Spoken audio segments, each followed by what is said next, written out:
listening to the Fun Never Ends podcast with Metalhead Nelson. Brutal Brett.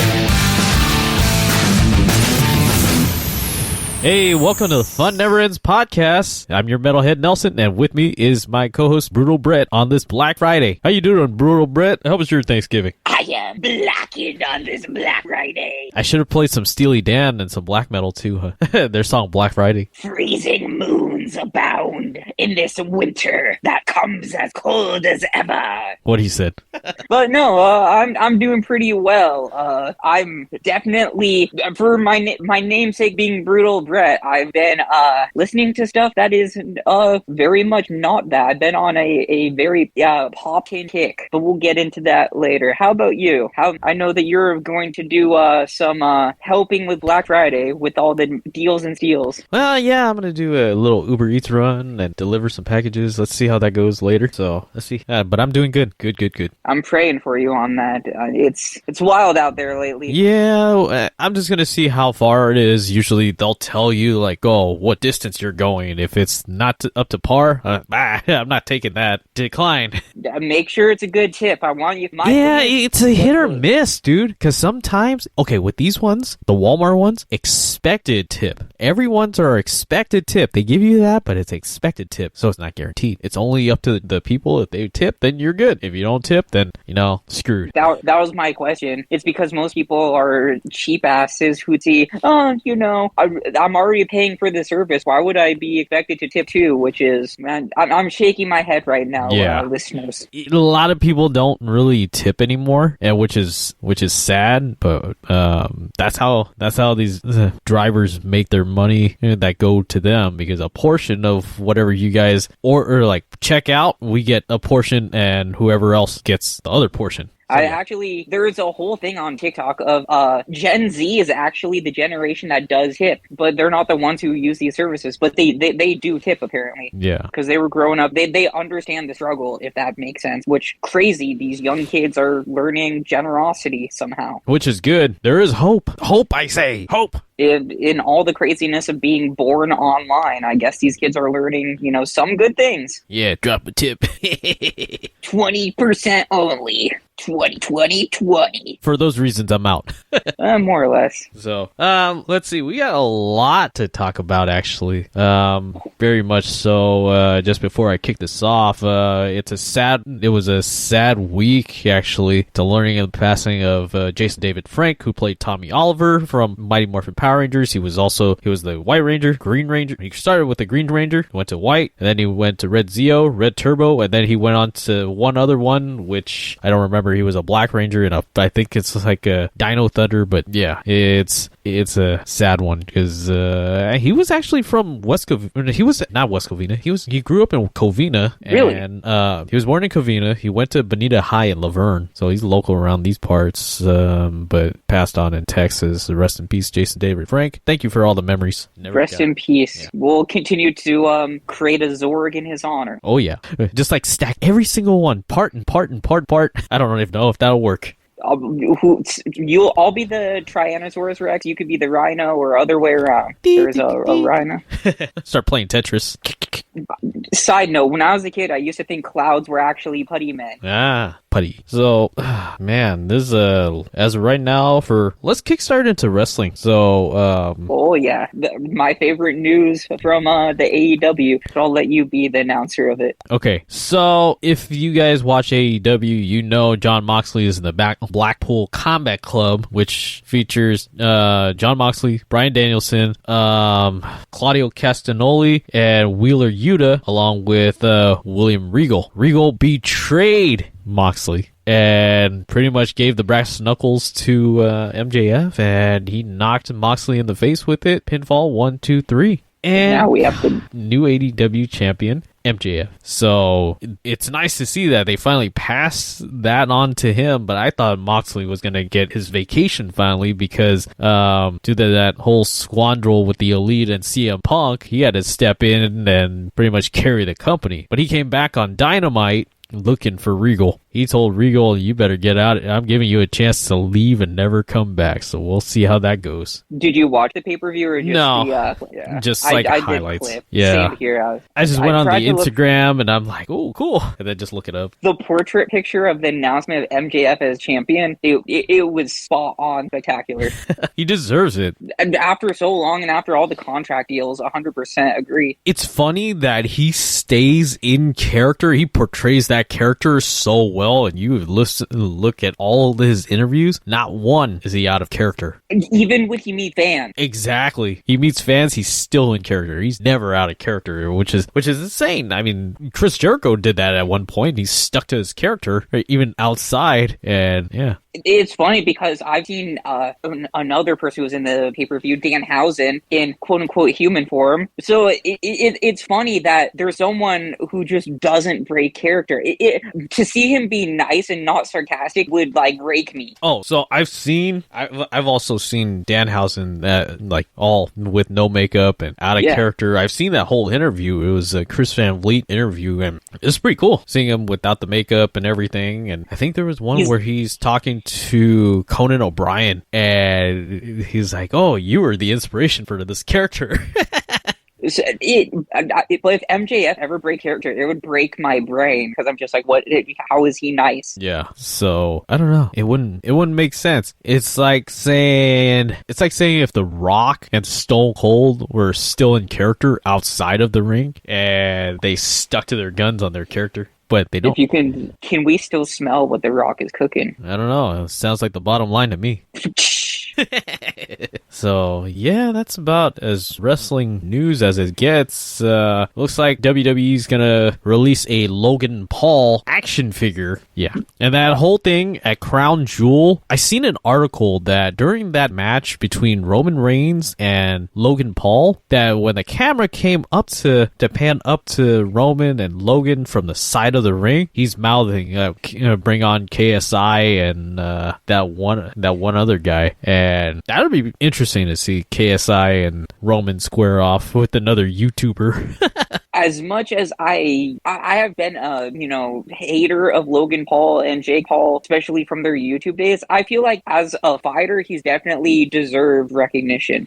Originally, I wasn't too fond of the whole thing. I mean, but you know what? They're trying to boost the ratings. That's what it is.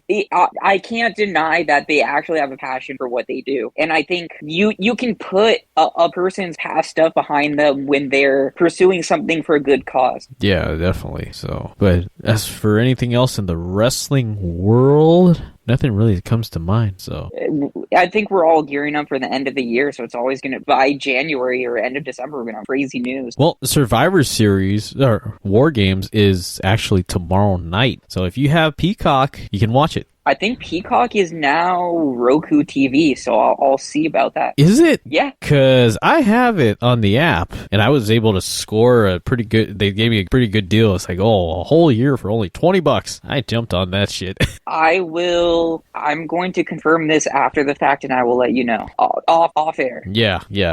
So that'd be pretty interesting. But so far, I don't think so, because it's an NBC thing. Peacock is NBC, yeah. It's one of the streaming services Roku TV bought. I'm not sure if it was Peacock or something else. Who knows? We'll figure this out.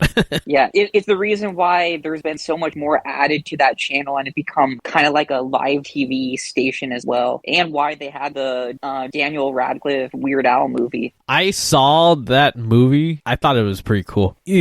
Especially since Funny or Die was like the producer of it. I didn't know that till afterwards, and then I was just like, oh, this is peak 2008 through 2012 comedy. Yeah, because we were watching it and some of the parts didn't make sense. I mean, come on, it's Weird Al, it's Funny or Die. It only makes sense, you know? That's how I was, because I was just like, if you're a Weird Al fan expecting it a real biopic, get out of here. Yeah, exactly. It's not going to be a real biopic. So, no. But the funny thing is the people that they have in that movie, it's an A-list of stars. Weird Al actually plays The agent, I'm gonna give this away. If you haven't seen it, I'm sorry, but Weird Al does make a cameo and he gives himself a record deal. And then for the punk band, it actually was a bunch of punks. It was Jeremy Bolm of Touche Amore in the band. The punk band that he auditioned for? Yeah. Okay, the so bald guy is... the middle guy was, did you ever see a show called Superstore? Yeah. Yeah, he's that scrawny looking white guy. It's him. The bald guy is Jeremy Bolm of Touche Amore. Oh man, pretty A crazy. local LA punk, so it's fitting. But I never thought I'd hear Daniel Radcliffe as Weird Al playing Ramones. Never thought I'd see Jack Black in that movie. That whole scene, I was just like, what is even happening?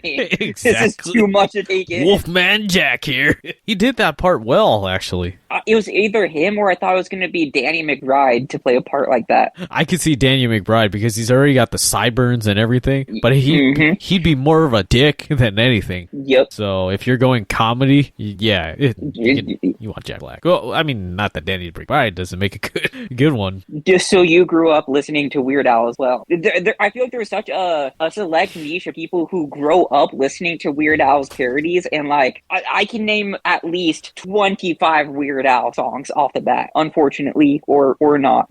Unfortunately or not. I mean, there's so many songs and he's done so much. It's just insane, you know? I thought there would be more than in the movie than just like what was there, like 5 at least? I didn't even count. Or maybe there's, sorry to spoil, there's Eat It, there's Amish Paradise. Isn't Bad in there? Or Fat? Yes. 'Cause I'm fat, ham on, who's fat? And there's the Like a Virgin one. Like a Surgeon. Yes. Cutting for the very first time. So there's like 5. I thought there would be like the Constipated one. Oh, that's so much. Go and make me constipated. So he probably just went on from what his early stuff was, because if you look at the actual soundtrack, which is available on Spotify or wherever you're streaming at, that he re-recorded those songs for the that film. blows my mind. Yeah, he re-recorded them for the actual film itself. But I guess the timeline is supposed to be that he's gone by 1985, so. But he went on to do like UHF. Great movie as well. Yeah, he lost to Jeopardy. He is just, when it comes to, in Hebrew school, they should have instead of showing like Steven Spielberg as like the iconic Jewish person in Hollywood, they should show Weird Al. Weird Al and Matis Yahoo. Oh, 1 second, sorry.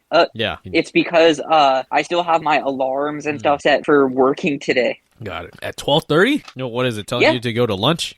That's what it is. That makes sense. I still woke up around the same time, too. Yeah. Oh, that's crazy, man. Yeah, but anybody who wants to see the Weird Al documentary, and you have it on, you can watch it on Roku TV, but you're going to get ads. It's free, but don't expect it to what you think, like, oh, this is going to be like Bohemian Rhapsody or Walk the Line. No. This is kind of like you're going to laugh your ass off. Parts of it going to be true, and parts of it's not going to be true. So it's up to you. I knew that it was a made-up parody type movie, but it's one of those things where the way that they do it is the pacing is perfect. Very. I gotta go back and watch it because I did knock out on part of it. I think maybe like halfway through the movie I passed out. Fair, because the beginning isn't as wild as the middle and the end. I forget. I was just tired, man. It was late. That's fair too. It's been busy lately. It was late. It was a rainy day, and yeah. Gonna be more of those next week. Not looking forward to it. What, rain next week? Yeah. Well, I better look at my forecast because I was thinking about wash my car today, so I don't know if I should now. Possibilities of Monday and Tuesday. I know this is for our listeners. This is a very LA thing that you worry about the rain, because when it happens, life slows down in LA. Yeah, jackasses don't know how to drive. If you're sorry that I say jackasses, but it's true. When it rains in LA, you stay inside. When you gotta work, you have no choice. That's a good point. Oh shit. Let's see. It's that and gonna be like freezing. LA's version of freezing okay, cold. so it's Friday chance of rain, 50%. No. But everything else checks out. Thursday night into Friday. That's it. Nothing else. Here comes the rain, da da da da. Here comes the rain. I said it's all right. We do do do do do do do do do do do do. If you guys did not get to see the Dio documentary, it'll be out on Showtime, and if you have the Showtime app, you can watch it on there starting, I think, early December. That was a fun film. The fact that December is next Friday blows my mind. Yeah, no kidding. It's insane, man. The months flying by, and it'll be the new year before we know it. Before we get to that, we're going to talk about stuff from the past. It's a blast from the past. Today's elongated segment is what are some albums that helped shape your music taste from your youth, how you got into it, what kind of connection it had on with you, and how you even heard these albums. Okay. Would you like to start it off? Sure. Since I created a list, I need to go off of what I had. Let's see. Need to bring it up. So for me, the first album that I would say really resonated with me was Linkin Park's Hybrid Theory. It was I heard it through my sister, and I would say I guess I had listened to aggressive music beforehand, just through growing up on K-Rock through my dad, but just lyrically, still to this day, and rest in peace Chester Bennington, but it's an album that, wait, have you been able to hear me this whole time? I'm not sure. Yeah, I hear you. Loud and clear. Sorry. I had to double check because I was reading the list of text messages, so I apologize. It's all right. I'm looking down right here at the album list and just kind of reminding myself that what was on that album. Of course, it's was it Crawlin', In the End, and Paper Cut. Yeah, just more or less like every song on it has become just a classic. And was it my first introduction? It might have been my first introduction to heavy music, and just because my sister got into it right when it came out, and somehow it instantly clicked before getting into like punk or metal even. Yeah, I remember hearing that. Well, I never touched on the album. I remember hearing the songs and watching the videos when it would come on MTV or VH1. The coolest videos too. And it would either be a TRL or a top 20 countdown or whatnot. That this is your top 20 blah blah blah, or this is TRL, which of course that doesn't happen anymore. Yep. Yeah. I guess next I could say Blink-182 was in there, but that goes without saying that for my age group of being early 30s now, to say that Blink-182 didn't have an impact on me would be insane, especially now. What's my age again? With my age again. All those small things, huh? It's Christmas Eve, I've only wrapped 3 fucking presents. Christmas Eve, I've only wrapped 3 fucking presents. I try, na, na, na, na, na. Yeah. I would continue that, but the lyrics get progressively worse and worse as the song ends. For me, it'd have to be, okay, I'm going to go from song to album because that's how I found out about this band. I was a huge Power Rangers fan growing up as a kid, like every 90s kid was.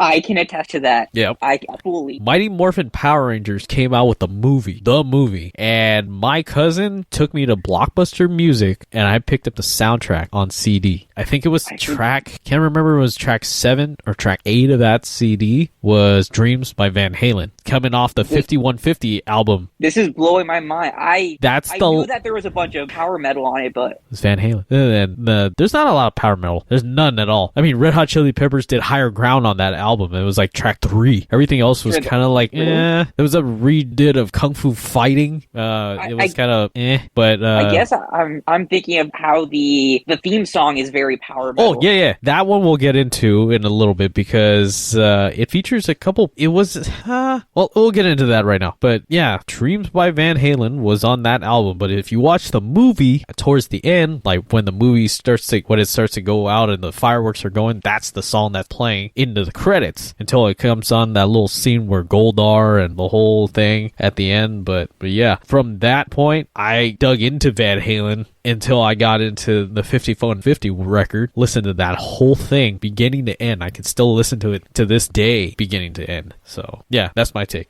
I remember the first CD I ever bought though, just ever. Pokemon the Movie 2000, the soundtrack. That's the first movie, right? Yes. Yeah, I believe I had that on. I think I got that on cassette. I can't remember if it was the TV show one or the movie one. I just know that's the first CD I ever got. And then my sister told me to start getting random band CDs, and that's what led me to finding about the next album, which would be Deftones Around the Fur. Deftones Around the Fur. I would say that this is before we get into that. Sorry, I don't mean to cut you off, but going back to the whole to that album, the Power Rangers movie album, the Power Rangers Orchestra. So I'll tell you the lineup of that one for the theme song. Eric Martin, who's the frontman for Mr. Big, guitar.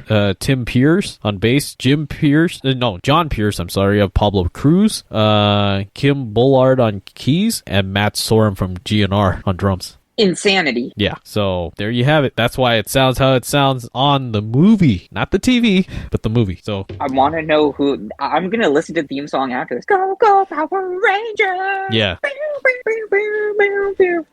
I'm going back to that now.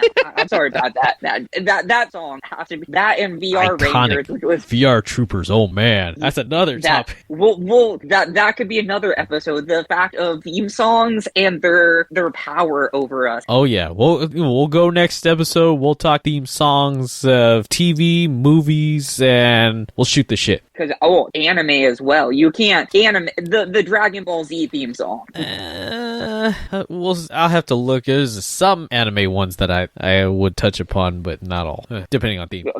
Back to how I found out about Around the Fur. My sister had a bunch of friends, like 5th grade, I want to say. So I was in 3rd grade at the time.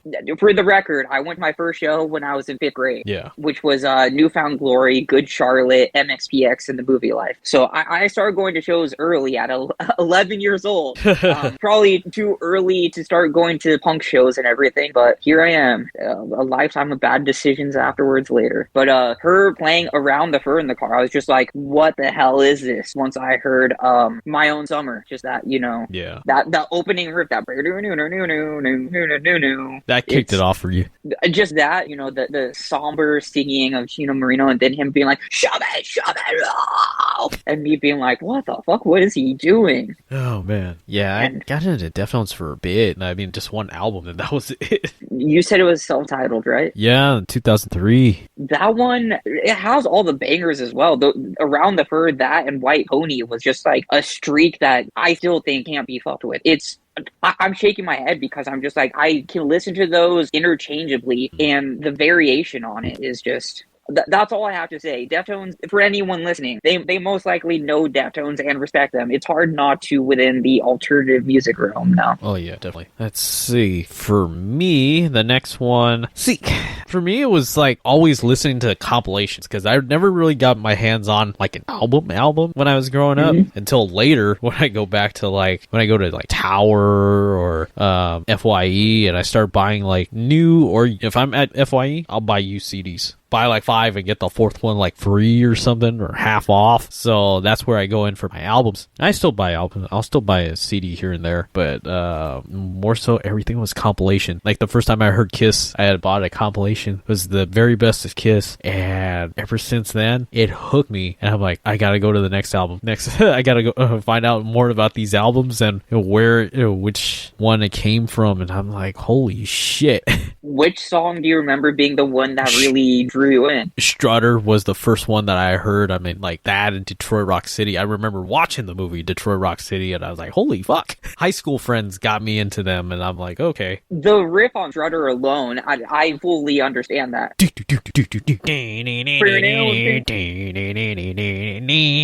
I can keep going.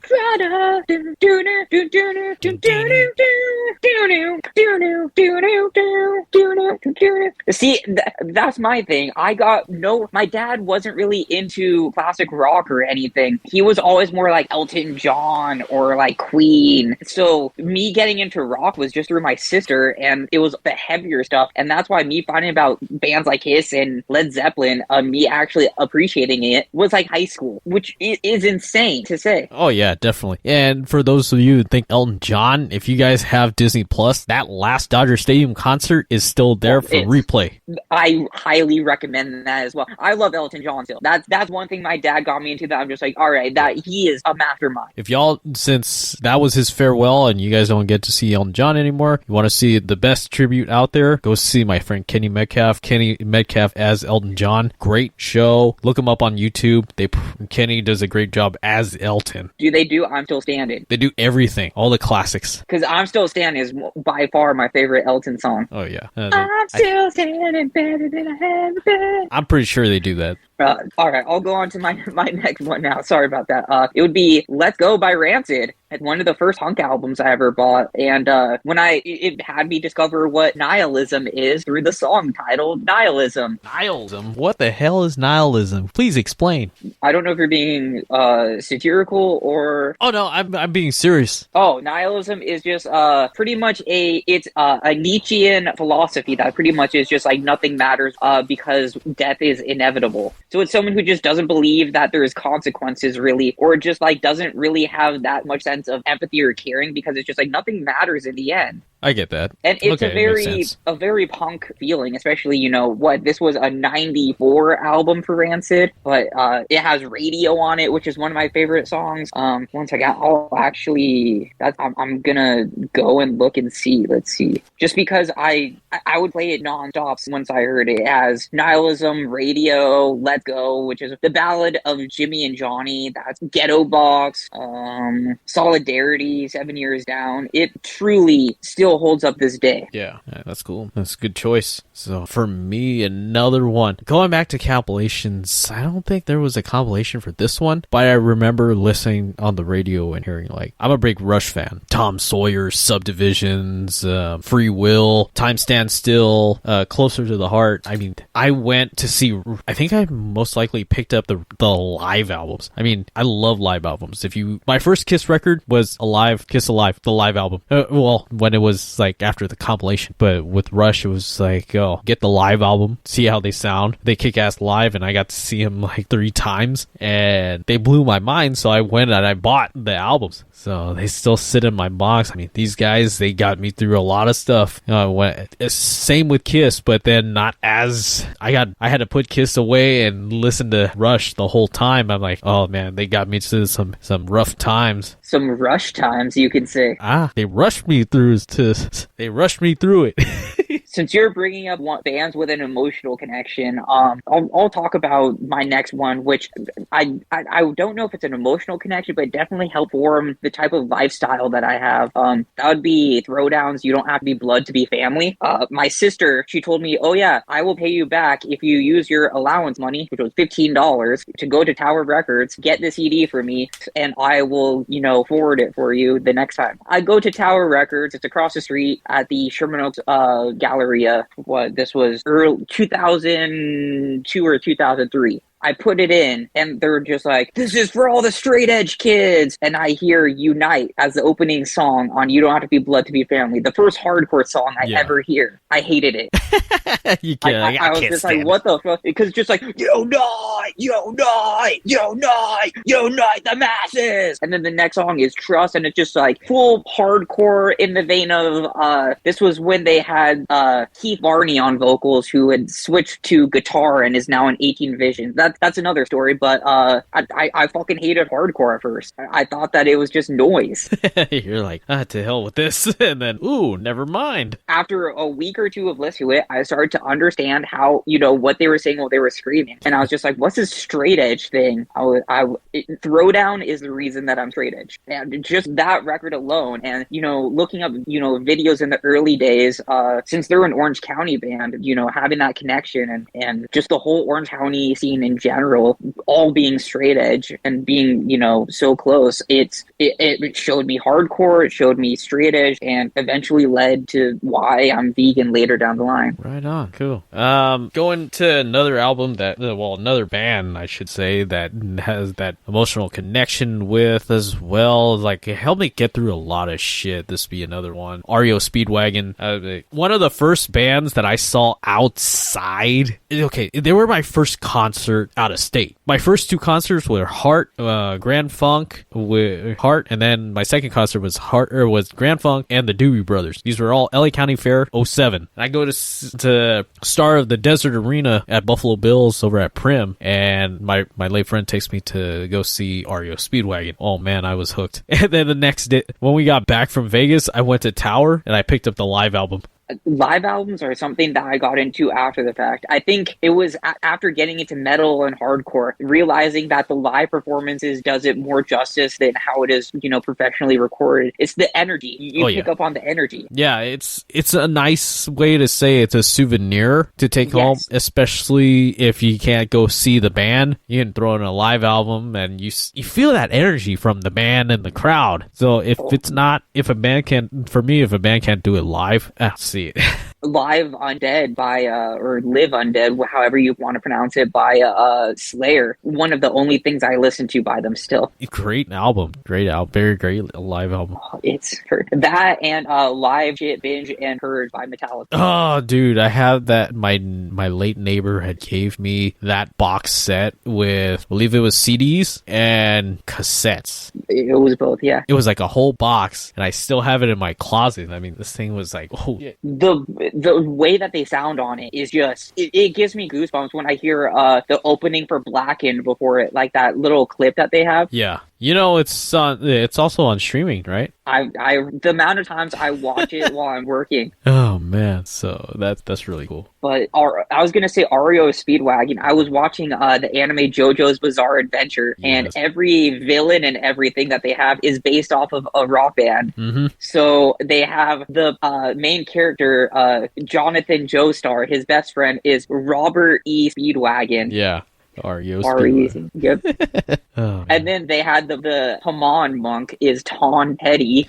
Yeah, the only time I really watched JoJo's Bizarre Adventure was the time where my brother-in-laws really, they had it on, and I'd watch it in passing, but it never, really caught my attention. That's how it was for me, and then I've had a lot of friends that are just like, look, you like anime tangentially, this has a lot of rock references, try it out, and I've been hooked. Right on. Oh yeah, I need to get my next album is Coheed and Cambria's In Keeping Secrets of Silent Earth 3. Long title. Do you know of this band by chance? They opened for, I believe, Iron Maiden at one point. That makes sense because vocally, one of the highest registered for vocals I've heard. I've heard of them. I've never really took the time to listen to them, so I'd have to go in and check them out. I think they were on a tour with Maiden. That checks out, honestly. High register vocals, crazy guitars. Yeah.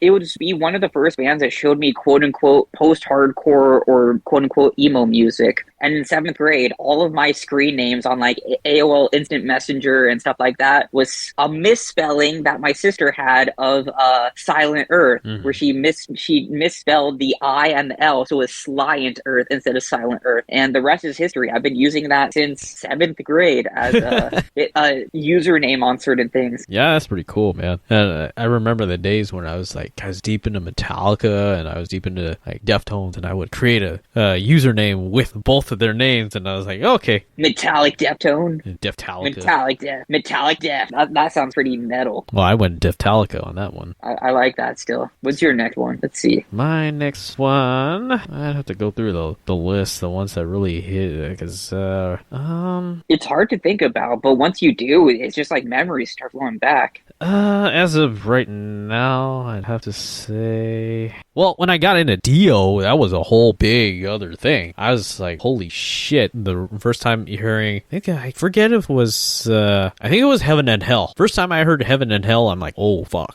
who is this guy? And when I found out that he was, it's Ronnie James Dio, and he had both his solo career and the Black Sabbath, I'm like, I'll take the Dio era over the Sabbath era. Nothing against the Ozzy era. Nothing against the Ozzy era, but Dio all the way. And, he's vocally 100%. I would say I like the grit of Ozzy's lyrics, but I like performance of Dio. If you listen to the lyrics, it's very mystic, kind of very dragons and which that's the reason I love Manowar and that type of stuff. It's there are two different types of playing fields with those different Sabbath eras, I would say. Oh yeah, one's definitely. like war and being a rebel and an outcast. The other one's dragons and just going through hell and back. Exactly.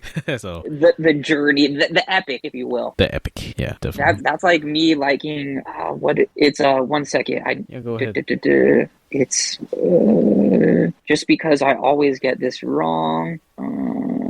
1 second. Okay. I always Sad Wings of Destiny. I don't know why I always forget the name of it, but I love that whole album alone. It's a good album, huh? Dreamer Deceiver is still one of my top favorite songs of all time. Okay. They call me the Dreamer. I heard it on a compilation first, and I was just like, this is Judas Priest, because I hadn't heard that early stuff. I love Judas Priest, man. Judas Priest is great. I had just known them as like breaking the law, and more of the like thrashier painkiller elements. So to hear Dreamer Deceiver, I was just like, I need more of this. Yeah, you gotta listen to a lot of the early stuff, and dude, Priest is badass. I love all these bands in regards to their versatility. Yeah. Since we're on the subject of albums, does anybody really listen to an entire album from beginning to end anymore? I feel like I do that. I'm pretty sure you do, but I 100%. feel like these days with different people, they like to go, song by song. They don't really know the song. They won't listen to it. Yeah, but that's how I feel. But I would say now albums in regards to major commercial are being made to have hit and then filler. Pretty much. But sometimes, who knows? The filler can be the hit. Unintentionally. Exactly. I was going to say on the counter for bands and groups that we're into, there is more of the thematic or epic and storytelling side. The concept album. Yes. And it's a matter of for me, my next question is, how long is too long for a concept album? Well, Or when because with Coheed and Cambria, that's a great example. Their whole thing is that their whole band's existence is a story of the characters Coheed and Cambria. Oh, wow. Because if you listen oh, yeah, I'll let you finish. Sorry. They even have a comic that goes along with it now. Oh, man, that's pretty cool. They're huge sci-fi nerds, and that's how it started. Oh, that makes sense. I mean, if you're in the sci-fi and you do that, it's a perfect example. It's telling a story and all the way through. And each thing is a different era, if you will. Each album. Okay. So this takes me on the road to bands like Pink Floyd with Dark Side of the Moon, The Wall, Animals, and then onto bands like Queensryche, who's also done a couple concept albums. If you listen to Operation Mindcrime, to I think Empire was one. I'm not sure, but concept album wise, I know the Moody Blues does concept albums, but I don't. I'll listen to selections from them. I want to go all the way through, but with the concept album, I think if you're about maybe an hour, 2 hours, that's about max 2 hours. And 2 hours are already pushing it, but depending on how much of that is going to be lyrically and what parts are instrumental. Yeah, because I mean, we could talk about bands like Dream Theater who do that. Oh, yeah. Rush did a concept album, I think. I'm not sure. Don't quote me on that. What about concept collection? Because the band Thrice has the Elemental albums.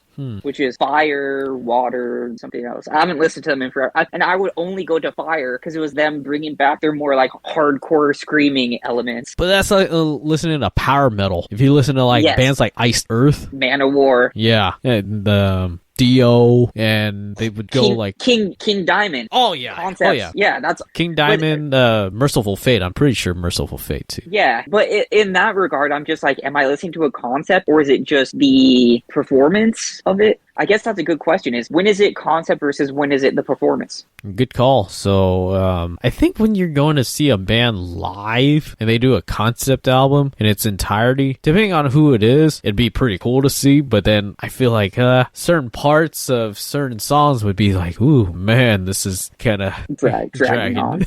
But that's the thing. I think there needs to be a theatrical element to the live thing for having a concept album. Yeah, because The Who had a concept album. It was was the album for the film Tommy. They did it was called like Quadrophilia. I know Yes has a couple concept albums too. Yeah, so great movie. But I guess that because when I think of King Diamond, obviously the theatrical performance is why you see them. Ghost as well, and that's why Ghost is nominated for Grammys time in time out now. Ghost is actually pretty badass. I'm not gonna lie. I mean, I got to see a tribute band to Ghost. They were pretty cool. I haven't seen Ghost themselves, but neither have I. I've had the chance many times, and I've been like, oh, I'll do it next time for almost 10 years now. But that stuff happens. Exactly. So, all right. Well, we're gonna wrap this up. Anything else you would like to say, Mr. Brutal Brett, before we call it a day? I'm going to use this as a reminder that when I re-listen, the next episode will be about theme songs that have really captured our attention musically. We'll go theme songs from movies, TV, and we'll talk about other things. So we'll catch you on the flip side. Everybody have a great weekend. And for myself and Brutal Brett, this has been Fun Never Ends Podcast. We'll catch you later. And go to our website, funneverendspodcast.com. Okay, over and out.